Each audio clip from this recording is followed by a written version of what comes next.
Are we not on? Hey guys.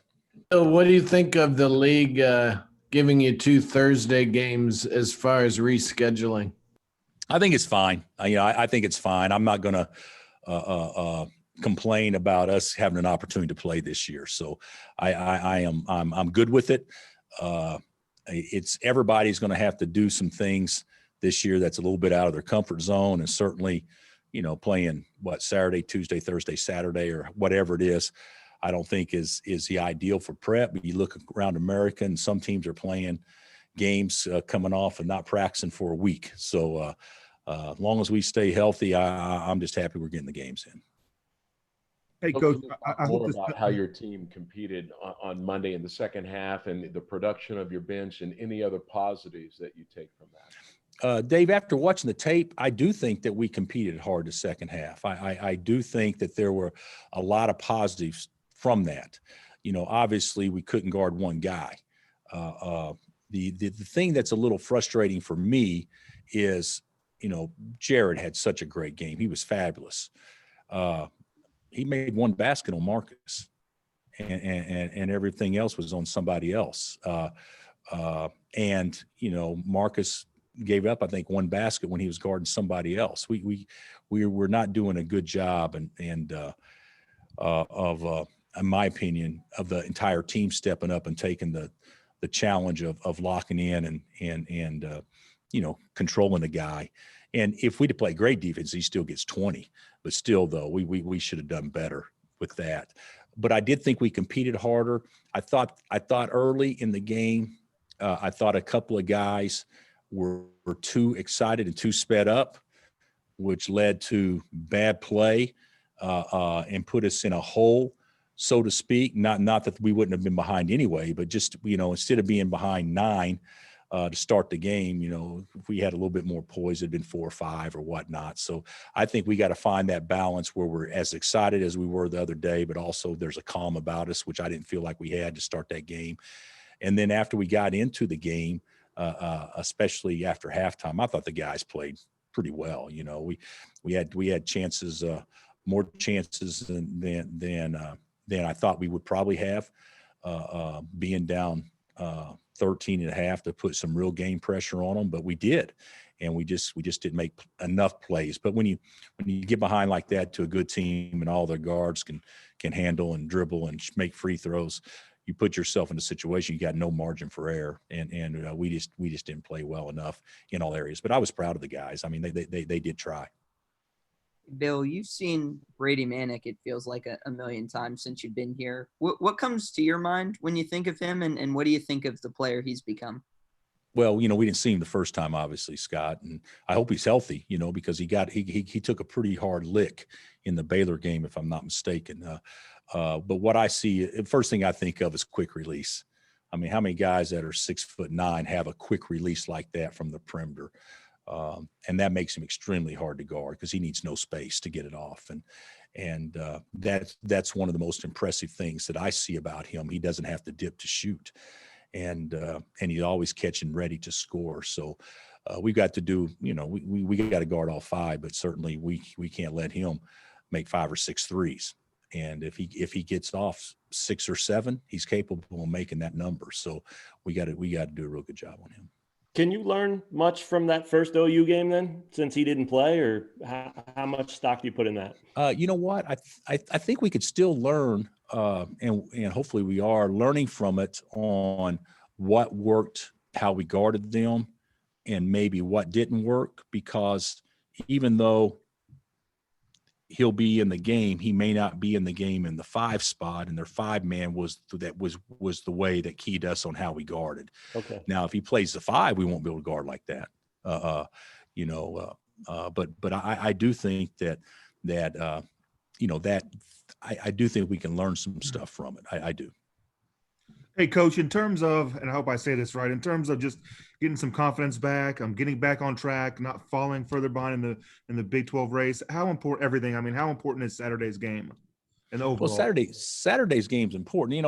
It's a little bit of a it's kind of crap that you lose 2 in a row and the sky's falling because there wasn't a home game in between that you could make sure that didn't happen.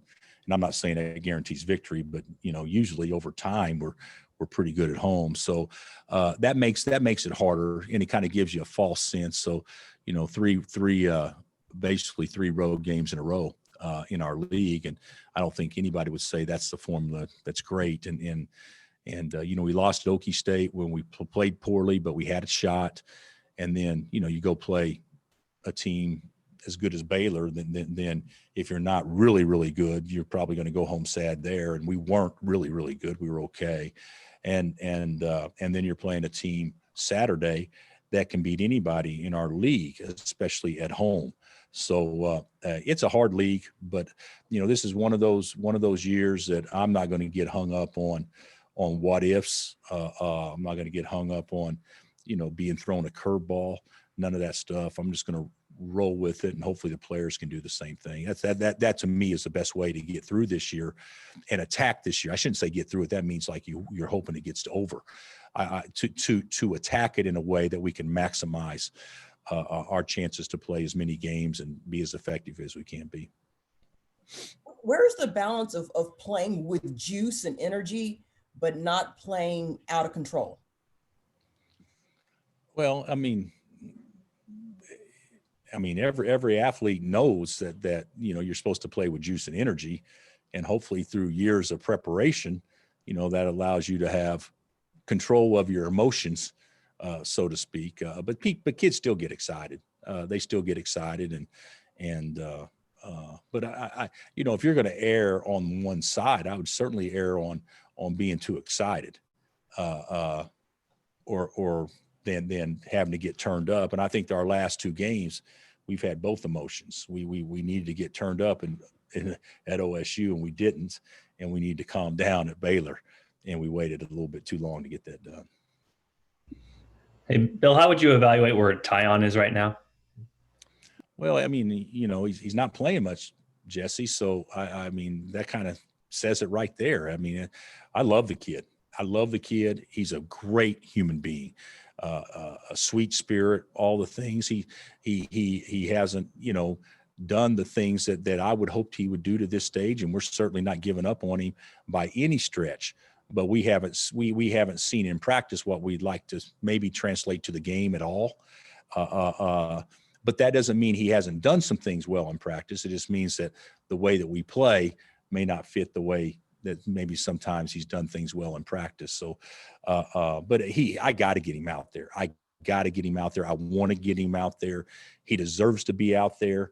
But just to be very candid with you, I think that we're playing the guys that give us the best chance the way things are going, but we hope that changes, because he would give us a great chance or enhance our chances if we've all felt like we were in tune with what we needed to do. But it's not anything defiant, nothing like that. He's terrific.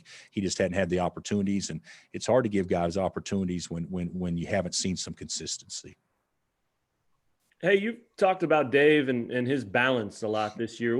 What I'm curious about is, what does he do to kind of work on that? Is that something with Ramsey, or is that? Oh, no. We spent a ton of time on that, a ton.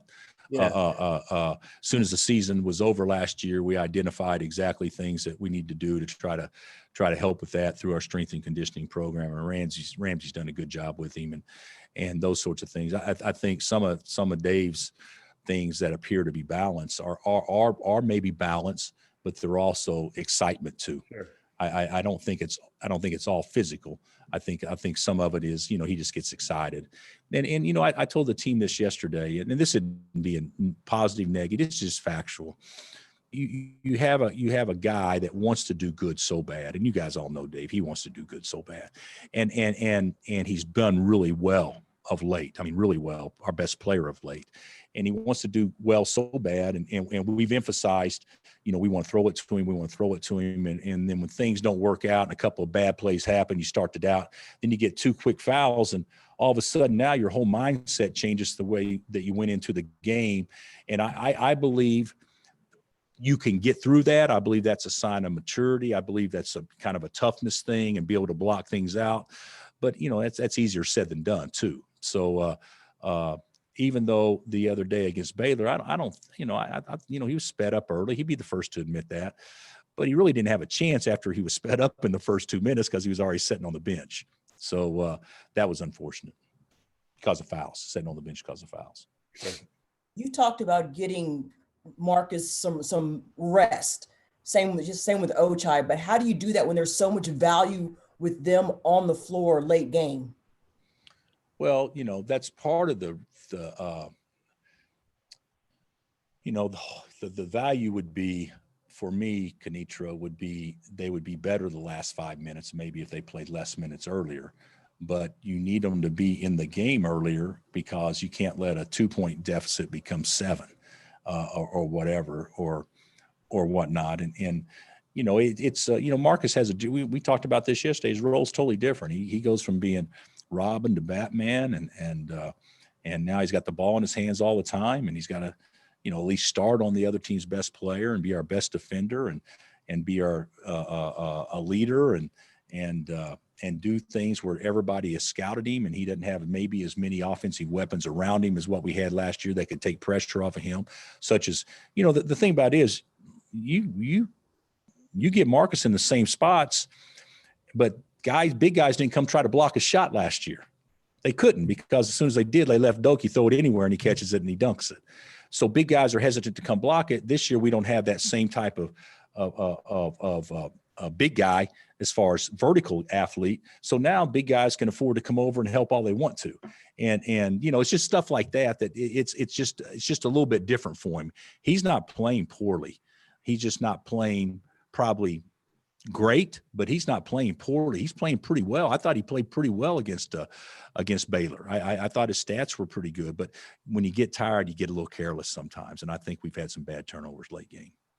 Bill, you tried to kind of reprogram him in the way he attacks because of not having Doak out there and, the personnel being different? No. I mean, try to reprogram in a way, Jesse, to maybe make some better decisions at times, but no, I don't want to reprogram him. No, he needs to go. And if he can beat his man, take him. But you got to understand, going around Davion Mitchell is harder than going around some other folks. I mean, that dude can really guard. So I thought he did some really good things. He had 8 assists the other day, which is a very good number, especially against a team that guards the way they do. But he can probably make a couple of more timely and better decisions, maybe late game. But I'm not gonna talk to him in any way, shape, or form about taking away any aggressiveness. Got time for a couple more.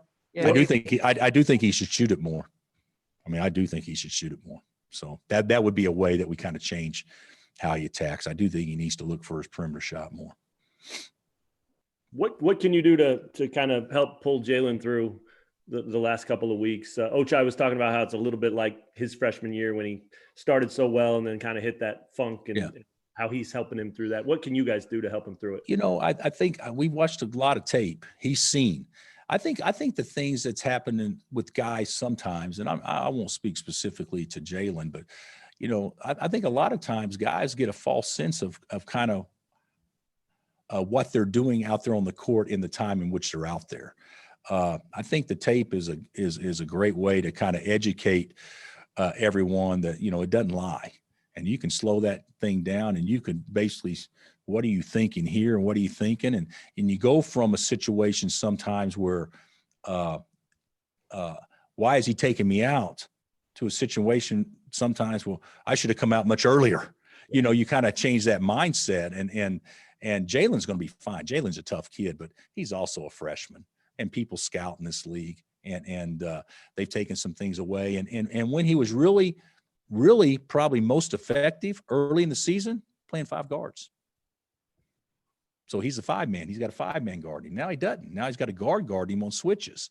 And so, but David's been pretty good. So now we've been trying to play through David more. So I think it's a combination of things, but he'll be fine. He's a tough kid. He does need to see the ball go down, but it will. Yeah. I wanted to ask you about Tristan. It seems like he's contributing more and more, but what's maybe the next step for him? I think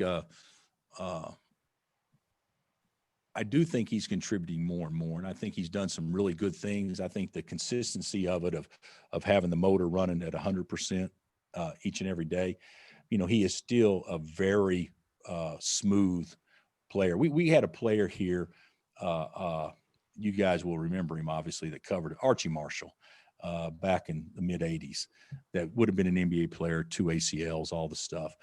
And I remember guys getting on to him sometimes. God dang, turn it up, Arch, turn it up. And I think Coach Brown finally said, "Do you guys not understand? This is who he is. He is just a smooth athlete." And I think Tristan is kind of in that same realm, in that he's a very smooth athlete, and sometimes very smooth athletes give the appearance that maybe they're not turned up as much. But the one thing I would say about Tristan, we'll know when he's turned up, is if he can guard on the perimeter and guard the ball. And that to me is something that I think that would be the next step with him, with me, that I think takes him to a whole different level.